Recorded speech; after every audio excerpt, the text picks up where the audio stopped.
This is the Cubs Postcast, your instant game reaction for the Chicago Cubs. Part of the Locked On Podcast Network. Your team every day. What's up, everybody? Welcome into the Locked On Cubs Postcast here on the Locked On Cubs YouTube channel. My name is Joe George, here with you after every single Cubs game. And today's episode is brought to you by Gametime. Download the Gametime app, create an account, and use code LOCKEDONMLB for $20 off your first purchase. All right, we got a lot to get to. Cade Horton, obviously the best story of this game. Some positive at-bats in this one. Matt Shaw continues to be on a heater. The Cubs come through in some small ball situations that were something that I think a lot of us are wanting just to see more of. But we'll start the show with the unfortunate part, and then we're awkwardly transitioning to Cade Horton because there's no other way to do it. It sucks for Miguel Amaya. First game back from the injured list, hustling down to the first baseline is safe, but as he leaps up to first base on the unfortunate replay they showed, honestly, you see the leg kind of buckle up there, and he has to get carted off. Obviously, very emotional at this point, and it just sucks. It sucks for Miguel Amaya to work that hard. I saw Justin Steele tweet the same thing. It's just to have a guy that you've been wanting to see get back to be a part of the Cubs, and who knows really what kind of impact he was going to make on this roster when you think about it from a big picture perspective. But having three catchers up there was the Cubs' plan. They DFA John Birdie, and just to see that happen on their first play. Unfortunately, fortunately, but unfortunately, it's good they kept Reese McGuire on this roster. So it's another blow for him. So pretty much this season, a total wash for Miguel Amaya, and it just there's no other words, besides sucks to see someone work that hard to get back. He's playing well in the minors and comes back, and immediately in the first game is just doing what he's supposed to do, and that's hustling down to first base to try to be safe so the Cubs can score some runs, which they then did after he was safe, but it's just hurt on the play. So awful situation for Miguel Amaya tonight. So now this is the awkward part where we talk about the really good things that happen in the show, and we will go right here with our Locked On Player of the Game. This is the Locked On Player of the Game. There's not even a question about this one. Yes, Michael Busch homered. Yes, Matt Shaw continues to be on an absolute heater coming out of the All-Star break. But the star of this game is Cade Horton, and it has been for a couple weeks now. I mean, he has been excellent for the Chicago Cubs. And in this game, he ends up going 5 2/3, only one hit allowed, one earned run credited to him, 2 walks, and 8 strikeouts. But what I love the most about Cade Horton is what we saw in the first 3 innings of this game. Before the first batter had the foul out for the first out of the fourth, every single out that happened from the first inning through the third inning was a strikeout or a ground out. Cade Horton was all over the place. And he has one of the longest streaks in baseball of without giving up a run. One of the longest scoreless inning streaks, currently this season going on before it goes away there in the 6th inning. He has really become the story of what PCA was in the first half. Matt Shaw and Cade Horton have kind of taken over that in the second half of the season, where these two young guys have emerged for the Cubs in a way that it's really keeping them afloat right now. I mean, we know this game does not forgive what happened yesterday. It does not forgive what's happened in the last 3 games or what's been happening post All-Star break. It feels good to see them get a win, absolutely. But Cade Horton is something that has been sustainable over this stretch of baseball. To go 28 scoreless innings and pitch the way he did in this game. And look, I'll tell you, I think we all felt it.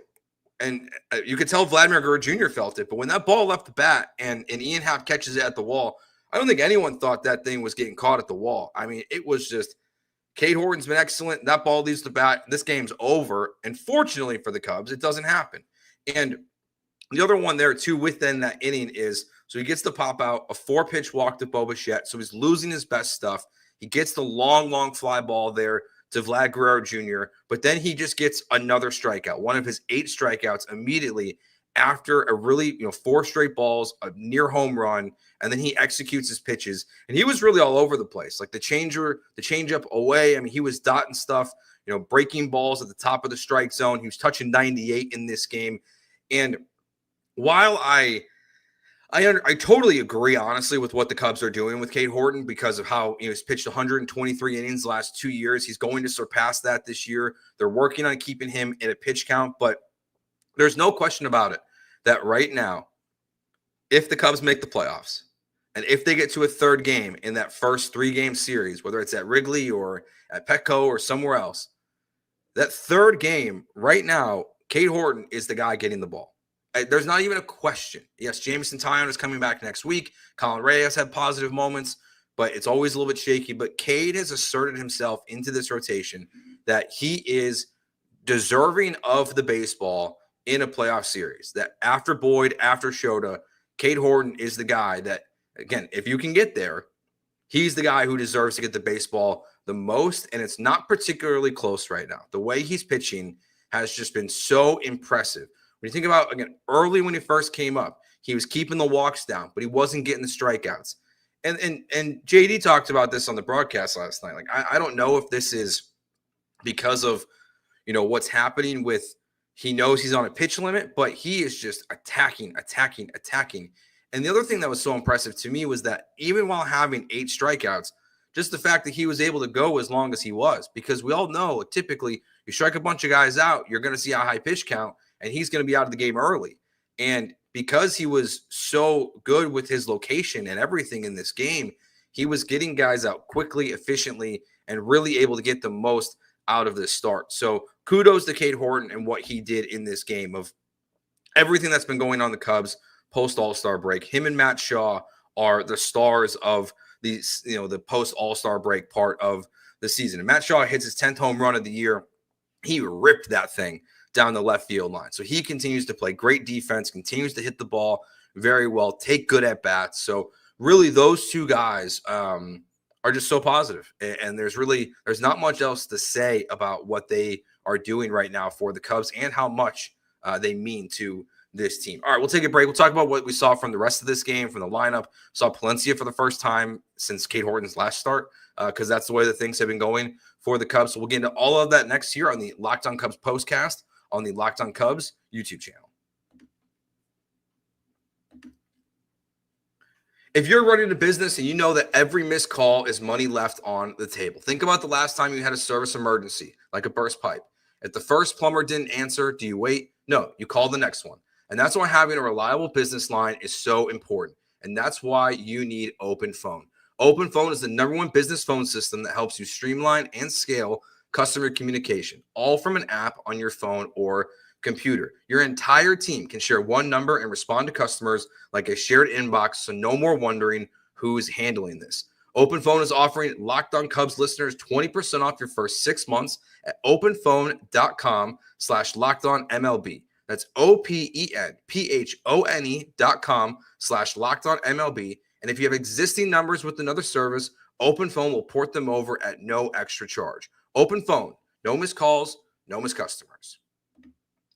Today's show is also brought to you by Gametime. We've all been there logging on early and waiting forever for concert tickets to go on sale, only to lose your spot for a show you've been dying to see. Live music should be about making memories, not dealing with the stress of ticket shopping, and that's where Gametime comes in. Gametime makes getting concert tickets faster and easier than ever. Prices actually drop as it gets closer to showtime, and you can save up to 60% off with their killer last-minute deals. If you ever wonder what your view will actually look like before you buy, the app also shows you a panoramic seat view, so there are no surprises. Take the guesswork out of buying concert tickets and show tickets with Gametime. Download the Gametime app, create an account, and use code LOCKEDONMLB for $20 off your first purchase. Terms apply. Again, create an account and redeem code LOCKEDONMLB for $20 off. Download the Gametime app today. Last minute tickets, lowest price, guaranteed. All right, your questions and comments here in the chat as well. Yeah, a lot of questions about potentially who would come up after the injury to Miguel Amaya. If Kirk Counsell did an interview on The Score today, he was asked directly about the idea about bringing up Owen Casey or Moises Ballesteros to try to get this thing kicking in the right direction. He gave the answer he's been giving for 2 months now at this point of just there's a lot of good offensive players in this lineup and pretty much just ignored the question. I don't know why They're really not. It seems like that the answer was to the point where they're not even considering it in any way, shape, or form to bring up one of these young players. So my guess is Nicky Lopez will be returning to the Cubs. And honestly, it might even be announced by now, but I can't look at Twitter while I'm doing the show. So that's my guess of what's happening. I would rather see one of the young guys come up. And look, it's one game. We said this the other day, at least I did.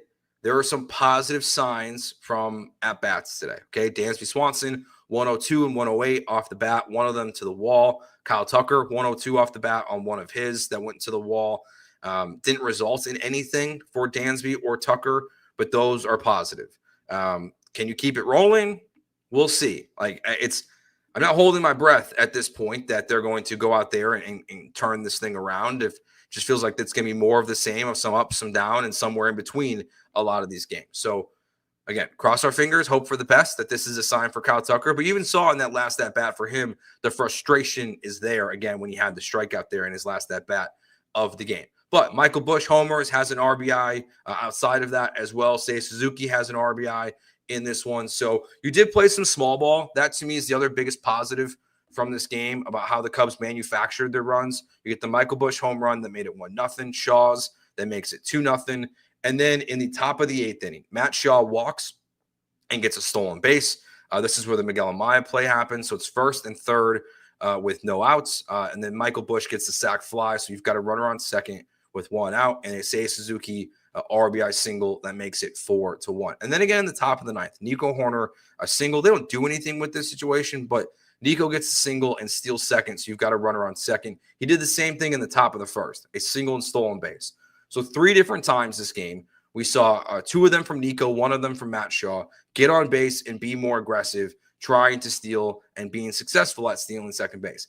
Something the Cubs, I think, have to be doing even more. I really would like to see the Cubs be, with the way they're slumping, be even more aggressive. Miguel Amaya bunted at one point in this game. It went foul, but like doing those things, like trying to change up the way you've been playing baseball, be more aggressive on the base pass, bunt when you need to, move guys over to put in position for a sac fly.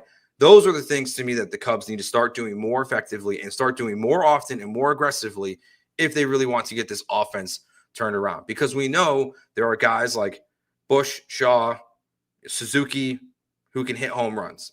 I don't even want to say PCA and Kyle Tucker at this point because that doesn't feel realistic. That if they're going to be hitting bombs again this season, maybe they will at some point. So it's not the best performance from the lineup. Only 5 hits in the game against, or 6 hits, in the game against the Toronto Blue Jays. And Kevin Gausman was really good for the Blue Jays. 7 innings pitched, only gives up 3 hits, 2 earned runs, 3 strikeouts. The Cubs didn't strike out a lot. They did walk only 2 times. So it wasn't the best performance, but today, for the way the Cubs are playing right now, a win is a win at this point. Let's see. Larry says PCA won't get to 30-30. It wouldn't shock me at this point if he does not do that the way things are going.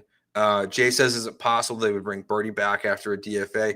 Yeah, I haven't seen him sign anywhere yet, so he's probably an option if they want him to be. So it's possible that Birdie just ends up back on this roster and fills that void. But, again, you brought back Nicky Lopez for a 3rd time this season. So, and he was up with the club a little bit earlier in the year. And we know that Birdie wasn't really playing that much. So whoever they call up is not going to obviously have like a major impact on the Cubs roster. But as Thomas says here, this is a fair point. Who's their pinch runner in late in a game? Because you don't have Birdie, you don't have Brujan. Even with the 3 catchers, that was a question for me of when you need someone to get on base and then want to pinch run for him. So that makes me feel like we'll see someone a little more athletic come up for the roster at this point. And again, I wish it was one of the young guys coming up, but unfortunately, I don't think so. We did see a little bit of a change in the lineup again today with Ian Happ hitting even higher in this one. I think that's the breaking up the lefty-righty thing, potentially when a lefty is on the mound and flipping Ian Happ to the other side of the plate. Okay, so minimal change. I asked yesterday for, bigger changes, trying to get Michael Busch in a spot he's more comfortable. Obviously has a pretty good game today for the Cubs. He does look comfortable in the leadoff spot, but there's results have just not been there, I think, to the level that all of us have wanted to see since that move was made when you put Ian Happ down. And even Nico, like, it's hard for me to want him to be the leadoff hitter just because of how important the bottom of the lineup has been for the Cubs. That you've had, Nico and Matt Shaw are a huge part of why the Cubs are winning these games or have chances to win games like it was in yesterday's game. So gonna be a short one here tonight. Again, thoughts for Miguel Amaya. Sucks that injury happened. Hopefully it's not as severe as it looked on the field, but we'll wait and see, and we'll see what the move the Cubs is, what the move the Cubs will make now to replace him on the roster. It'll be Max Scherzer versus Matthew Boyd. I forgot Max Scherzer was a Toronto Blue Jay. Tomorrow, we should have a show tomorrow. For those that listen here every single day, we appreciate you. I appreciate you. I love doing the show. I've got a radio show to do at 6 o'clock. The Cubs play at 2. So there's going to be a tight window in which we can do the show tomorrow. So the plan is to do a post-game show tomorrow. But if the game goes long, that might not be able to happen. So hopefully we will talk to you tomorrow, and hopefully we'll be in Cubs victory in the rubber match against the Toronto Blue Jays. So thanks for watching. Remember, hit that subscribe button to wherever you get your podcast, Apple, Spotify, and right here on YouTube for those watching live. Talk to you tomorrow. Peace.